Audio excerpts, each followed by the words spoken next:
nous avons mis au point une prestation qui s'appelle CardioNexion, qui repose sur 3 piliers essentiels. 2 piliers technologiques et un pilier humain. Le premier pilier technologique, il s'agit essentiellement de capteurs biométriques qui sont totalement intégrés dans du textile, quelle que soit la nature du textile. C'est une première mondiale. Nous avons des brevets qui sont en cours de dépôt sur ce sujet. Il faut savoir que cette technologie implique de pouvoir imprimer de l'électronique sur du textile avec une épaisseur de 15 microns. Nous réalisons ceci à l'école des mines de Saint-Étienne à Gardanne et avec l'INSET, l'École nationale supérieure des arts et industries du textile à Roubaix. Avec ces 2 entités institutionnelles, nous arrivons à nos fins et nous arrivons à mettre en place la première électronique totalement intégrée dans le textile. Et ça, c'est une première. Le deuxième pilier repose essentiellement sur un outil numérique.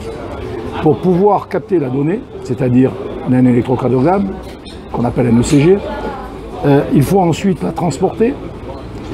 Nous le faisons par le biais de la société PAC-1. Nous pouvons récupérer cette donnée dans des serveurs qui se trouvent essentiellement dans des data centers détenus par la société TDF.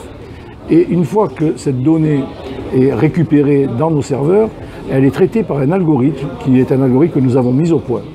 Il est évident que pour pouvoir traiter des dizaines de milliers d'individus, il faut pouvoir avoir un algorithme et des serveurs qui soient capables de le faire et de faire de ce que j'appelle moi de jouer le rôle de tamis.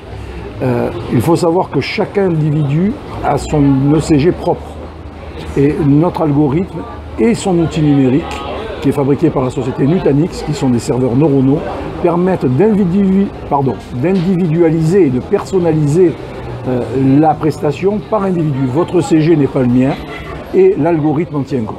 Et l'algorithme, au fil de l'eau, au fil du temps, va devenir de plus en plus performant puisqu'il s'améliore avec le temps. Il est comme le bon vin, il s'améliore avec le temps. Le troisième pilier, et j'en finirai par là, le troisième pilier, c'est le pilier humain.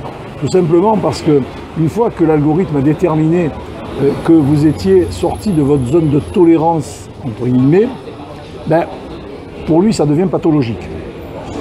Et s'il y a une pathologie, eh bien, il faut l'expertiser. Et pour ça, il n'y a rien de mieux qu'un expert humain, c'est-à-dire qu'un cardiologue. Et nous avons mis en place une plateforme scopique sur Aix-en-Provence. Et je me targue de dire que le cœur du monde bat à Aix-en-Provence.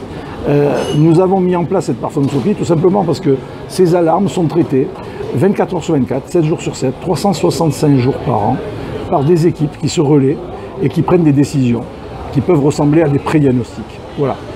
L'outil CardioNexion, c'est ça. Ça s'appelle de la médecine prédictive. C'est-à-dire qu'aujourd'hui, si je prends l'exemple de la fibrillation atriale ou auriculaire, c'est un phénomène qui, malheureusement, entraîne un AVC. Il y a aujourd'hui en France 500 000 personnes qui sont handicapées suite à un AVC pour un coût sociétal de 10 milliards d'euros. C'est un vrai fléau national. Nous sommes en capacité, parce que nous allons vous surveiller 24 heures sur 24, de détecter la fibrillation auriculaire bien en amont. Une fois que les premiers signes de fibrillation auriculaire sont détectés, notre algorithme va vous mettre sur une shortlist qui va permettre de vous surveiller pendant 8 semaines d'affilée. Et ce, j'allais dire non pas en constant, mais en courant.